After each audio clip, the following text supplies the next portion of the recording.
Oui, procureur Robert, je prends ton avis donc autour de tout ce qui se passe là au sommet de l'État. En tout cas, moi, depuis que j'ai vu ces différents courriers hier, et ça m'a laissé un petit peu perplexe et puis je me suis mis à rire. D'accord. Parce que la question que je me pose aujourd'hui, je me dis, attends, qui est Premier ministre? Qui est ministre de la Justice? Ah, c'est Bernard Gomou. Et de l'autre côté, c'est Charles. Voilà, je me suis rappelé cet adage qui dit qu'on ne peut pas être plus royaliste que le roi.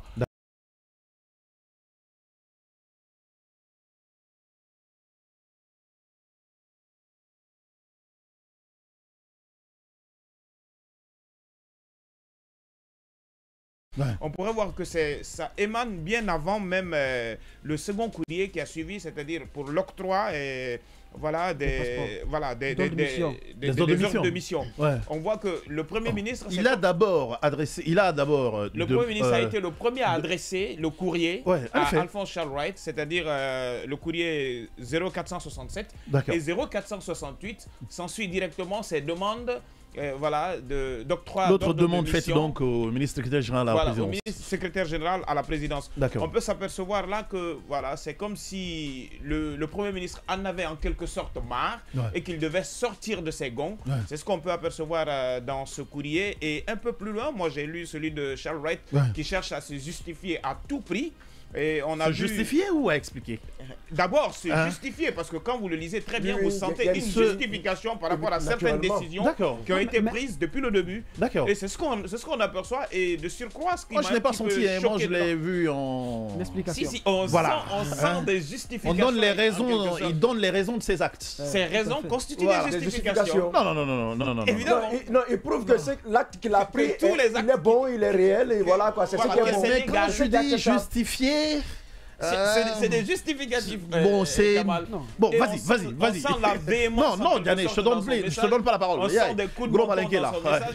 On comprend en quelque sorte que aujourd'hui lui-même, il met tout à l'heure, vous veniez de le dire, qu'il met en copie le président de la République. Oui, le RPG. Oui. Et on comprend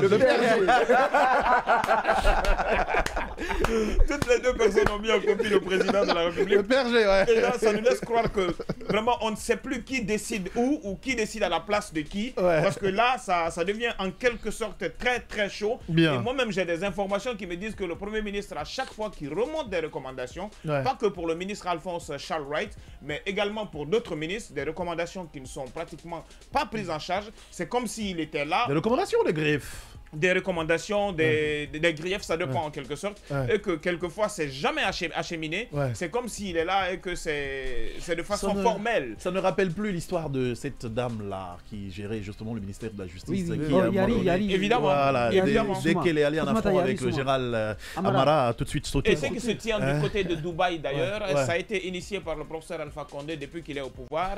Et voilà, non, il faut le rappeler. À quoi à Dubaï? Voilà, ce qui se tient à Dubaï, c'est ce forum économique qui se tient du côté de Dubaï. Super. C'est pas une première que ça se passe. Et à chaque fois que ça se passait, il y a des entrepreneurs guinéens et pas mal d'autres personnes qui se rendaient à ces différents forums. Ça s'est tenu à Abu Dhabi, ça s'est tenu comment on appelle, à New York également. Ça s'est tenu dans pas mal de pays. Mais aujourd'hui, la situation pourrait connaître des rebondissements entre ces deux personnes. Merci. En tout cas, on attendra voir la position donc du président de la République. Allez, merci Robert. Procureur Bogos, il prend le temps de siroter son café en même temps. Allez, tout ça peut avoir des conséquences, surtout qu'on est au sommet de l'État. Les conséquences sont déjà là, mais déjà le problème c'est que personne ne sait quelle est la prérogative de l'autre, quel est le vrai titre de l'autre. Si le général Mamadi Doumbouya est président de la République, c'est que mes professeurs m'ont menti à l'école. La transition, oui, parce que c'est ce que je dis. Je dis si. Non, il est président de la transition. Je dis, non, mais écoutez. Non, je comprends l'ironie. Moi, je vois l'ironie. J'entends. C'est à moi que tu parles, vas-y. PRG, président de la République. Si c'est ça, c'est que mes professeurs m'auraient menti à l'école. Il faut que je retourne encore et réapprendre ce que non, je vais cesser de faire comme la RTG. Voilà. Ça, c'est la première chose. La deuxième, c'est que moi, le constat que je fais, c'est qu'on n'a pas de gouvernement. On a des ministres. D'accord. Mais on n'a pas de gouvernement. D'accord. Parce qu'un gouvernement suppose une hiérarchisation des choses. D'accord. Vous savez que le Premier ministre préside le Conseil interministériel. En effet. Et c'est là que des décisions importantes sont prises. Sont discutées plutôt. Des propositions sont faites sont partagées, sont discutées. Et puis ça se discute. Sont discutées.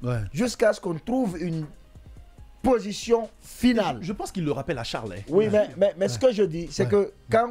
Là, je ne parle pas de conseil de ministres. Je parle du conseil interministériel qui est présidé par le Premier ministre.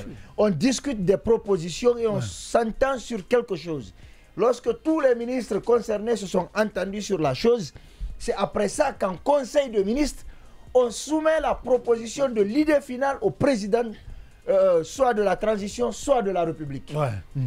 En l'espèce, au président de la transition. Voilà. Donc on lui il est dans l'ordre normal. Non, en temps normal, il l'explique. On lui soumet cette idée et c'est entériné ou non en conseil de ministres. C'est cette décision-là que le ministre concerné applique au sein de son département. C'est pourquoi on dit le ministre est politique. C'est dans ce sens qu'on parle de collégialité des décisions gouvernementales. C'est pourquoi quand il y a un problème dans le gouvernement avec un ministre, vous constatez la solidarité gouvernementale. Parce que ce que le ministre est en train de faire, c'est peut-être, c'est une idée qu'il a eue en premier ou qu'un autre a pris en premier, mais tout le monde a discuté et s'est entendu en définitive sur une idée définitive et principale. Donc quand il y a un problème, c'est tout le gouvernement qui défend le ministre comme un seul homme. En effet. Alors, lorsque des décisions... C'est à partir de là qu'on parle de solidarité gouvernementale. Oui, parce que si la chose que j'applique, si l'action que je mène a été discutée par toute l'équipe BLG et on s'est entendu sur une chose, vous m'avez délégué pour faire, dès qu'il y a problème, je vous appelle. Et vous venez parce que c'est aussi votre idée que vous défendez. En effet. Mais une décision, d'ailleurs pas une seule, des décisions d'aussi grande importance que le chef du gouvernement, je ne parle même pas d'un ministre du gouvernement, le chef du gouvernement, qu'il l'apprenne par médias. Ce n'est pas le Premier ministre seul, c'est le Premier ministre chef du gouvernement. Attention, c'est-à-dire que c'est son patron direct. D'accord. Que c'est par médias qu'il apprenne de telles décisions. Mais tu te dis, où est le gouvernement? Il y a des ministres, je suis d'accord. Mais où est dans le fonctionnement le gouvernement? D'accord. Ça, c'est la première chose. La deuxième que je ne comprends... À partir de là, Charles te parle d'immixtion. Oui, mais Charles n'est pas la justice. Charles pense, on parle d'immixtion. Non, c'est pas lui la justice. C'est l'exécutif qui vient là-dedans. Non. les affaires du judiciaire. Non, attention. L'exécutif ne s'est pas immiscé dans les affaires judiciaires. D'accord. L'exécutif a parlé de problèmes liés au fonctionnement de l'administration. Ce n'est pas comme si le Premier ministre a pris un juge pour dire condamne Tartampion ou bien arrête telle procédure. D'accord. C'est le politique, il s'est adressé aux politiques. Bien. Charles Wright, son rôle, c'est d'appliquer la politique gouvernementale en matière de justice. Et donc lui-même est un politique. Lui-même est politique. Merci. Et Charles Wright n'a pas le droit de dire à quelqu'un tu sors ou tu ne sors pas. Tu vas en prison ou tu ne vas pas. C'est pas son rôle ça. D'accord, allez, super. C'est l'autre chose. Comment le Premier ministre peut écrire et s'adresser au secrétaire général de la présidence. C'est pas son supérieur hiérarchique. Non, mais c'est pas son supérieur. En principe,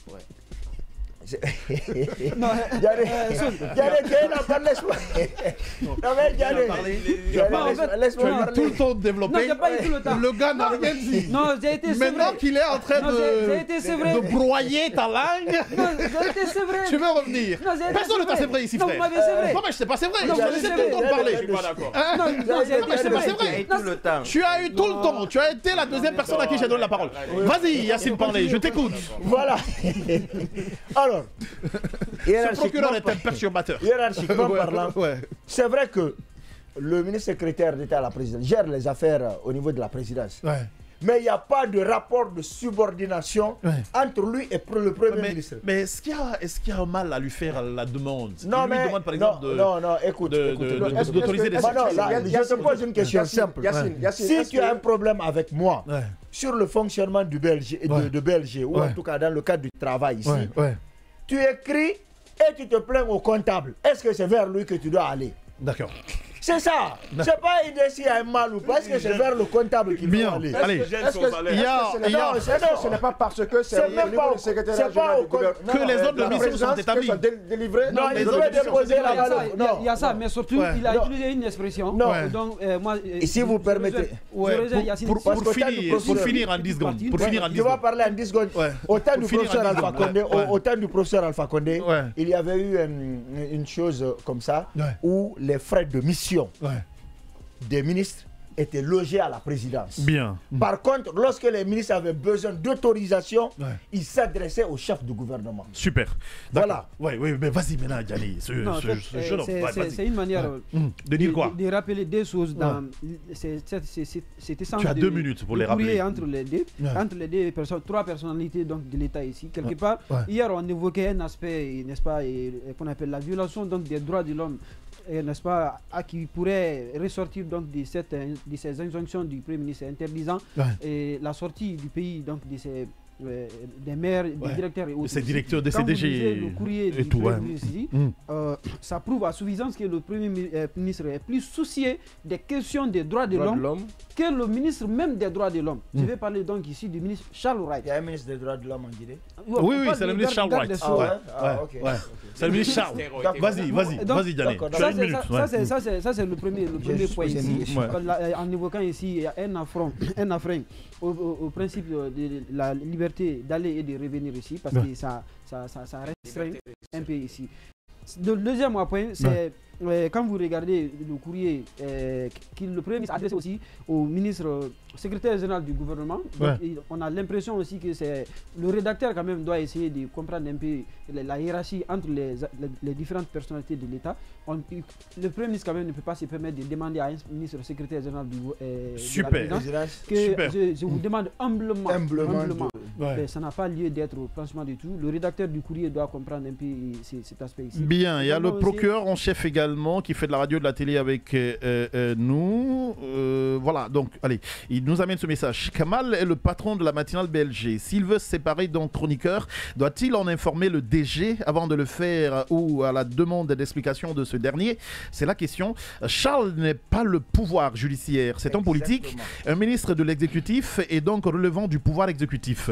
Son interpellation n'est pas une violation du pouvoir judiciaire comme semble le prétendre le super ministre d'État. Premier des ministres Charles. Allez, c'est donc le message de Khalil Oulari, l'autre procureur maison. Les gars, on va s'arrêter là-dessus parce qu'il y a assez de choses naturellement.